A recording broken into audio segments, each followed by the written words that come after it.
better than organic because it's not outdoor. It's not using all that water inefficiently, and they have some kind of a triple wash concoction that they have to do because what is there out in the field? There's rodents, there's all kinds of things out in the field, right? We don't have to do any of that. And, and so it's a different category of product. We believe it's a better category. And when the consumer experiences the product, they're going to start seeing that very quickly. Welcome to Seeking Alpha's CEO interviews, informed conversations with the best and brightest CEOs in the publicly traded markets. Quality of leadership is a decisive factor in stock performance. Our show provides intimate and in-depth investing discussions with industry leaders across all sectors of the marketplace. We publish excerpts on social media platforms and the full conversations on seekingalpha.com or on our highly rated Seeking Alpha mobile app under CEO interviews. Welcome to Seeking Alpha. I'm your host, Rosemi Medeiros. Today I'm joined by Craig Hurlbert and Travis Joyner, CEOs of LOCL Bounti. That's LOCL on the big board. Craig and Travis, welcome. It's great to be with you. Thank you so much for having us. And Craig, we last met you in September of last year before LOCL Bounti went public. And we heard some great things about you and LOCL Bounti then. And I encourage anyone who hasn't seen the interview to check it out. Today, we'll be catching up on what has been happening since September, and we'll talk about what Craig and Travis have planned for LOCL Bounti next.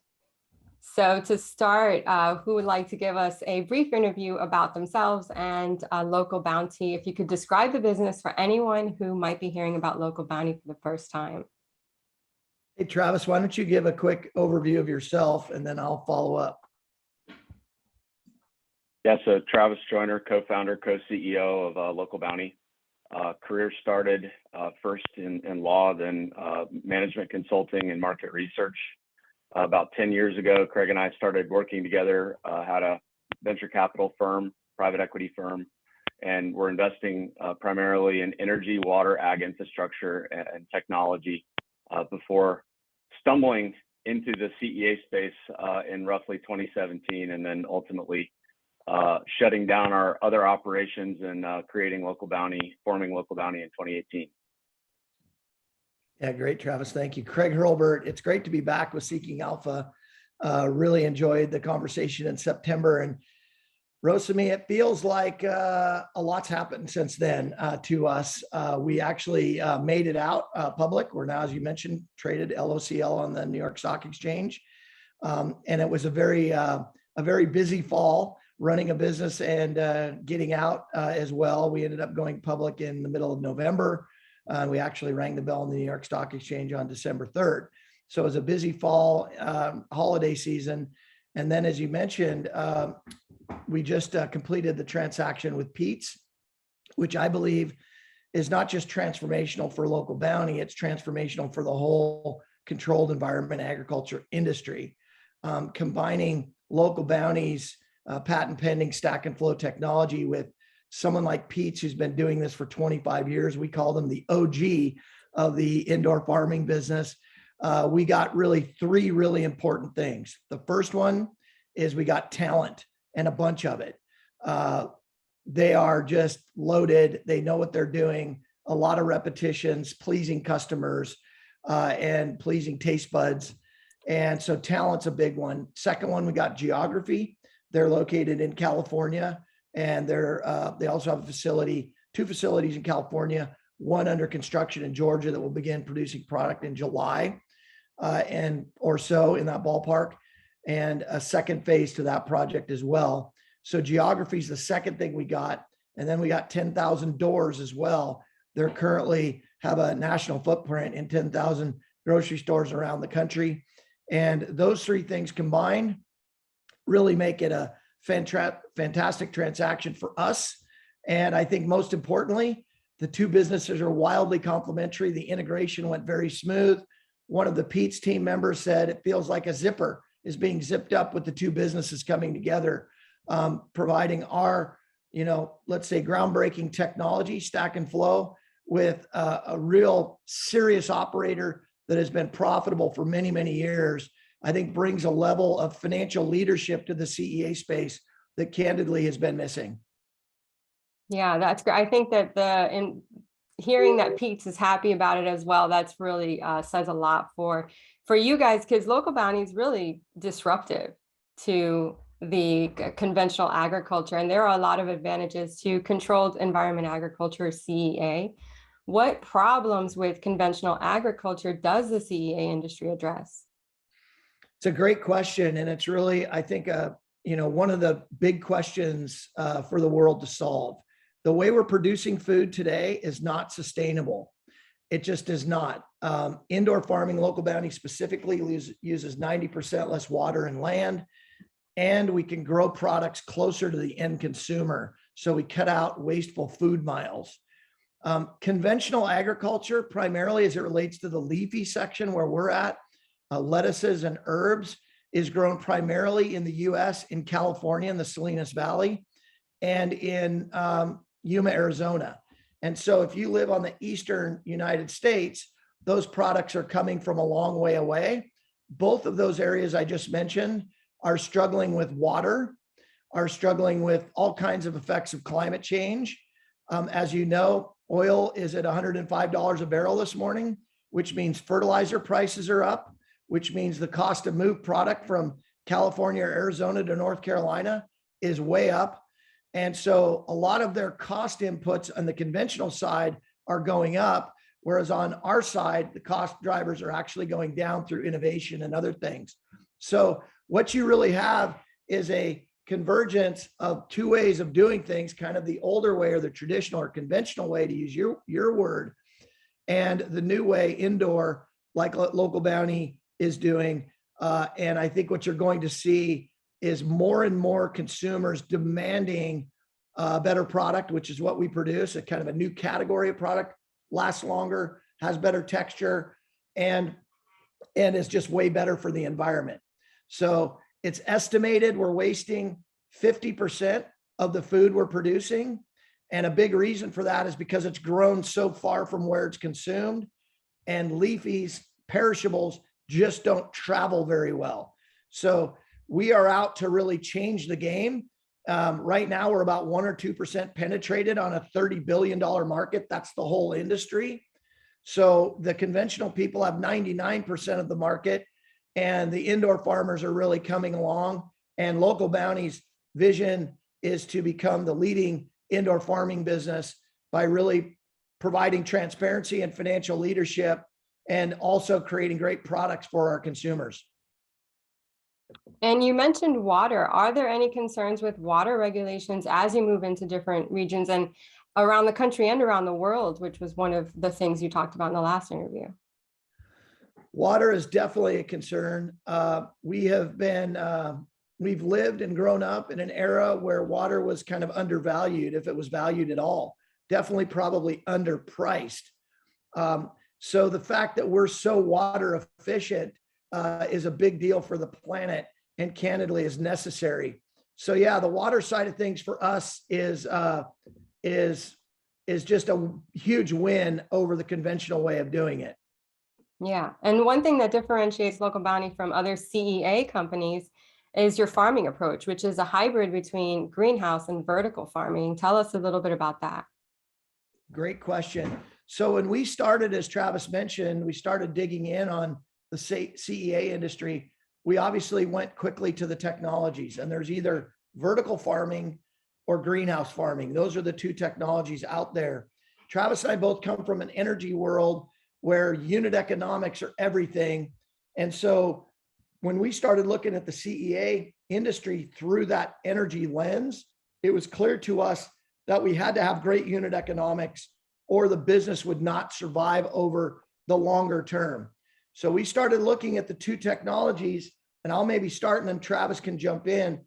We looked at the vertical farming side of things, and here's what we saw. Very high yield, that's exciting, but it also has high capital expense, so high CapEx, and high OpEx.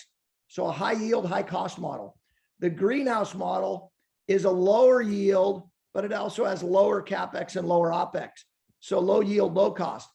Either of those models we didn't like standing on their own, and had we not figured out stack and flow, we probably wouldn't have started Local Bounty. So what we did is we were searching for high yield, low cost, still able to deliver delicious, incredible products. So we took the best from vertical farming and the best from greenhouse farming and put it under our pioneer patent that we call Stack and Flow. We believe we'll have a massive patent portfolio over the next couple of years that will really take the best of vertical farming and the best of horizontal farming and will unlock great unit economics across a broad SKU range.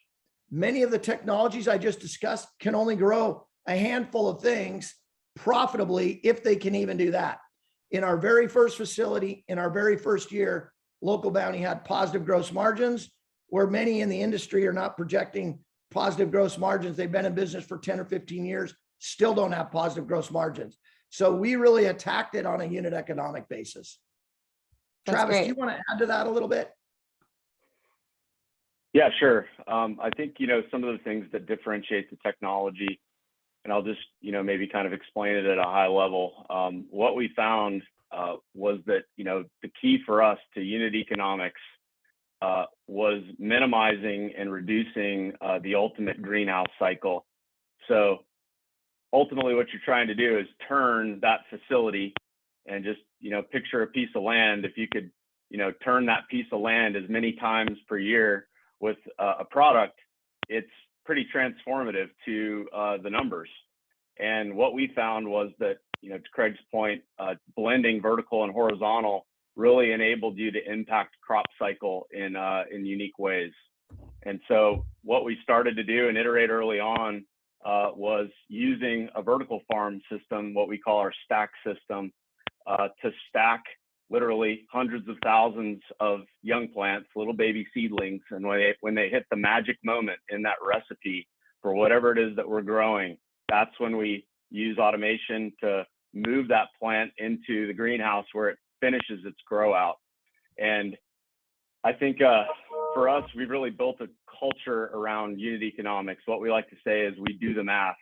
So every recipe that we create that ultimately ends in a finished good, we're doing the math. We're striving to improve the unit economics and the taste, texture, flavor of the product. And I think some of my proudest moments, and I know that Craig would join me in this, is, when even some of our facility level folks, our R&D team, they're digging into the unit economics. They're coming back and saying, hey, what about this? How can we improve the numbers? And one thing that we like to say is that, when it comes to turning that facility, that greenhouse, and you think about it, you've got a box that you're working with. It's got greenhouses, it's got vertical farm, it's got automated pack space. And if doing nothing with your fixed asset, but innovating in between enables you to turn more, it's going to fall to the bottom line. And so what we've said about turning the greenhouse is turning is learning. And every time you turn, you learn. And the more times you turn per year, it's an opportunity to rapidly accelerate recipe development and yield. So every time we turn, we're iterating, we're learning, we're changing. And I think the proof is in the results. When it comes to our loose leaf product, we talked about this in our last earnings call. When we started, we were targeting kind of like 15 turns per year. And present day, we're trending towards 26. Wow. So, and when you think about an acre of dirt in California, they're getting two, if they're lucky, maybe 3. So this is a logarithmic difference in yield and technology. It's not a small difference. And I think, one of the things that we got so excited about with the Pete's team is that, Craig's point, they're the OGs. They are the pound for pound heavyweight champion of CEA when it comes to head lettuce. They've been doing it for 25 years. And, after 25 years, lots of innovation. They were the front runners of taking us from those 2 or 3 turns to like 10 turns a year. And we're working with them right now, their product, our product, and where we're trending for head lettuce is more like 17 turns per year. So turning is learning, and every turn you have an opportunity to iterate and innovate. And because of that iteration and innovation opportunity we have with so many turns, we're building a lot of intellectual property that we plan to put to good use. Oh, one other thing. One of the most exciting things about all this is we have yet to even play with the variable of genetics. So rewind the tape. The history of agriculture, seed development has all been for outside. The genetic energy of the seed and all the breeding, everything that's gone on, it's all to solve for outdoor issues. And one of the things we're really excited about is over time, as the genetic energy goes to solve for indoor issues and things like taste, texture, flavor, it's going to be a whole new world. And we're really at the very beginning of this story. That's really exciting. And I like to hear that unit economics and doing the math is becoming almost like part of the culture of Local Bounty. If your R&D guys are interested 100%. in it, and that's something that because you don't have weather affecting your crops, it's something that it's almost like you can almost create in a vacuum, or you can do research in a vacuum. And from then on, it's like the sky's the limit. You know, that's pretty fascinating. And the real benefit there is our costs come down while we deliver even better and better product, right? Where I think the conventional folks are challenged with costs at this point, and that's where those two are going to intersect if they haven't already. And as it relates, because we're selling product kind of on par with that price with organic. Yeah. But it's not labeled organic because it's not outdoor. It's not grown outdoors, correct? Correct. It's actually, in our opinion, it's better than organic because it's not outdoor. It's not using all that water inefficiently, and they have some kind of a triple wash concoction that they do that they have to do because what is there out in the field? There's rodents, there's all kinds of things out in the field, right? We don't have to do any of that. And, and so it's a different category of product. We believe it's a better category. And when the consumer experiences the product, they're going to start seeing that very quickly. Yeah. And another differentiator between you and other CEA companies is ESG metrics. So why is that important moving forward? The word I like to use here is transparency. I believe the whole industry has suffered from what I'll call overcommitting and underachieving. At Local Bounty, we're trying to do the opposite. We're trying to undercommit and overachieve and show financial leadership so that our investors and our stakeholders, our employees, all of our team members, everybody can count on what we're saying, knowing that we're doing it transparently. That's one of the reasons why we wanted to go public. As it relates to our sustainability report, we would challenge everybody in the CEA industry to do the same thing. Let's start really getting into the data. We have a plan that we're building to get to greenhouse gas neutral by 2030. And it's we have a really good plan. We got a really smart team working on this. And, we're being transparent. Are we there today? No, but can we get there? We've got a really good shot at getting there through technology and just doing things differently and also doing the math. So as it relates to sustainability, we're going to put ourselves out there and challenge everybody else to do the same and let the consumers decide. Travis, anything you want to add to that? I think Craig said it extremely well. I think, we view others in the CEA space really as partners in this story. And we want the story out there because when you do the math, when it comes to sustainability, there's no way to walk away with any other conclusion other than this is the most sustainable form of agriculture and it's the future. Yeah, definitely. And another differentiator is that your product is local. And this is an interesting one for consumers, especially someone like me way down in the Southeast in Florida. I get a lot of oranges, but I have to grow my own herbs because, it's not good. So when you say Local Bounty, it's all in the name. It is local. And the food at the grocery store with the Local Bounty logo was grown nearby. So what difference does that make in the produce? I know you touched upon a little bit with taste and everything, but let's get a little bit more into what that means when I go and I buy my favorite kind of lettuce from Local Bounty. Well, what we found early on was it was interesting. The word local kept coming up over and over again in our research. And it became so important, we decided to build it right into the name of the company, Local Bounty. And if you think about it, like when I lived in Dubai in the marina, I had my local places I went. When I lived in Bogota, Colombia, I had my local places I went. I have my local places here. You have your local places. Local is unique to everyone, no matter where you are in the world, no matter what language you're speaking, you have your own little local world. So we thought it was so important, we built it right into the name of the company. As it relates to brand, when you go to the grocery store today, I don't believe consumers have a brand in that part of the grocery store that they just, I gotta have that brand. Like for me, I'm a Jif crunchy peanut butter guy. Like I go to the grocery store and I pulled out, I don't even look at the other brands, right? There might be some that are better, but I'm a Jif guy, right? You don't have that same brand recognition with this part of the grocery store. So we felt very important to build a brand. Why? To build that connection with the consumer and give the consumer something that they know they can count on. When you see a Local Bounty product, it was grown locally within a 300 to 400 mile radius. It was grown indoor with hardly a human hand touching it. It's got no herbicides and pesticides. It's got all the benefits, sustainability benefits. And when you put that product in your fridge, it's going to behave differently than other products you're going to buy in that same section. So we believe a brand in this section is of the grocery store, very important. And as a result, our CMO is Josh White, who started with Chobani when they just had a bag of this weird stuff called Greek yogurt. And now it's Chobani. It's on the Delta flight I was on the other day. I had some Chobani yogurt.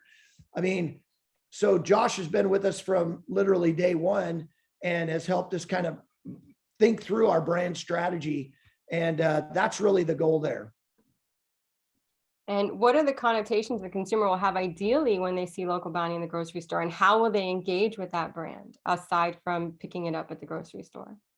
I think for us, we hope that they see it as not just doing something great for the planet, but doing something great for their family. And I'll give you a good example. We have Taco Tuesday in our house every Tuesday. I'm looking forward to it today, and today's a Friday. So, but we buy our lettuce on Monday because we want to make sure the lettuce is good to go on Tuesday. That's kind of unfortunate. With our product, you can buy it 2 weeks from Tuesday, 3 weeks from Tuesday, and your product's still going to be good for Taco Tuesday. So the product's going to behave differently for the consumer. And I think when the consumer begins to figure out that they can get that performance, that taste, texture, and flavor at the same price point as other products on the shelf, I don't think they'll ever turn back. And I think our hope would be that they will connect those two things to Local Bounty and say, that's a business I can believe in. That's a business that I can really get behind and really get that brand loyalty. Yeah. I mean, I think that's great when you're shopping for yourself or a family and you go, well, I'm going to buy my lettuce, let's say on Monday, Taco Tuesday is Tuesday, but something happens in the week and you guys get busy. There's an unexpected game you have to take someone to, or a science project, and all of a sudden Taco Tuesday is on Friday. So Right. that lettuce is still going to be good. As sometimes I'll just eat it, what I have left, because it's like, well, it's going to go bad, Right. Right. And that's Exactly. and being able to not have to plan all your trips to the supermarket. It feels really antiquated to be like, I got to go to the market this day, because otherwise, that kind of feels like I'm in some sort of Victorian novel or something. Exactly. I can't just get lettuce and eat it when I open the fridge and it's there. And when you combine that with the sustainability issues, you've got a lesser product that's worse for the planet. Why would we want that? Yeah. I think the point is, this transition's happening. There's a consumer awareness challenge that has to take place. That's already happening. We get lots of feedback from our customers saying, "Wow, we love this product. Thank you. What other products will you be producing?" And I think the sky's really the limit for the technology. But I really want to go back to this again, because I know your listeners are, let's say, more financial oriented. I think without transparency and without delivery on the financial metrics, the industry won't make it. And there will be multiple dumpster fires of capital if people don't take delivering on their financial metrics seriously. A lot of money's been raised and a lot of money's going to get burned in the process. That's normal with new technologies when new industry kind of emerges. We're taking a kind of a different angle. We're really, Travis and the whole business, what he mentioned a minute ago, doing the math and having that flow all the way through to our financial metrics. We're really excited about where we're positioned inside the industry.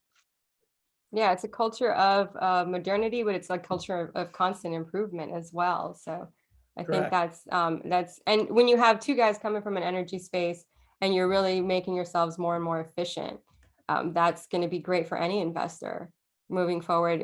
Despite climate change, despite all these other things, you guys don't have to worry about that. You'll be answering the questions along the way. You'll be solving these problems for everyone along the way. So that's fantastic. Correct. Anything, Travis, that you want to add to that? Oh, I think it's really well said, and I think when you just think about the trend lines, outdoor agriculture right now has lots and lots of headwinds. Craig touched on a few of them. You got fertilizer costs rising. You've got it used to cost $3,000 to $5,000 to get a truck of product from the West Coast to the East Coast. Now it's trending more towards $15,000. So you think about those trend lines and then compound them with California is water challenged long term. The cost, the labor, everything's harder in outdoor ag. And, I think for us, the headwinds of outdoor agriculture are actually our tailwinds, because when you reduce the food miles, you reduce the inputs. When you make the product more local, closer to the consumer, it lasts longer, it tastes better. So it's, truly one of those exciting opportunities. And, Craig and I love what we get to do each and every day, because not only are we building a great business, but it's a business that does good. Yeah. So wrap us up, you guys. What's next for Local Bounti, and what challenges are you preparing for as you move forward? What a great question. I think obviously the world is in an interesting place. I think that's fair to say. I mean, we've got oil over $100. We've got a war in Ukraine. We've got inflation running rampant. We've got, lots of different challenges that are kind of outside the Local Bounti space. As it relates to Local Bounti itself, the integration of Pete's is pretty well complete. Brian Cook, their CEO, is now our president and is going to be a fantastic leader for the Local Bounti shareholders. We're so excited about him and his whole team coming in.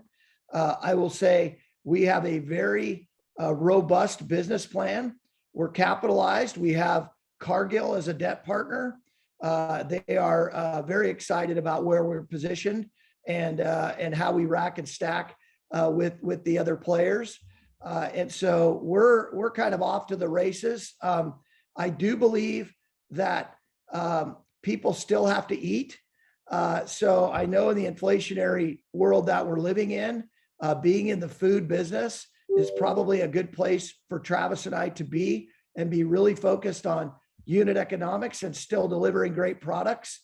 We are still learning, but we're also executing. So it's one of those things where we want to emerge as the financial leader in the space and the investment that investors can count on, and know that when they make an investment with us, that what we're telling people is what we're going to deliver on. Travis?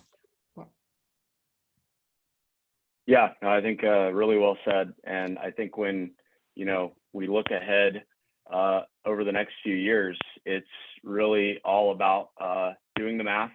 It's about making great decisions as it relates to where we place future facilities, and or just like, what happened with Pete's. We acquired their company and now we're retrofitting their facility with our technology, which I think, presents an interesting opportunity for us because we can do either. And I can promise you, whenever we have the option, we're going to do the math. We're going to see which one makes the most sense, buy versus build. And I think, as we look ahead, there's, a lot of scaling yet to do. And we're really in the early innings, and it's an exciting place to be. Well, Craig and Travis, thank you so much for your time today. It was a pleasure speaking with you.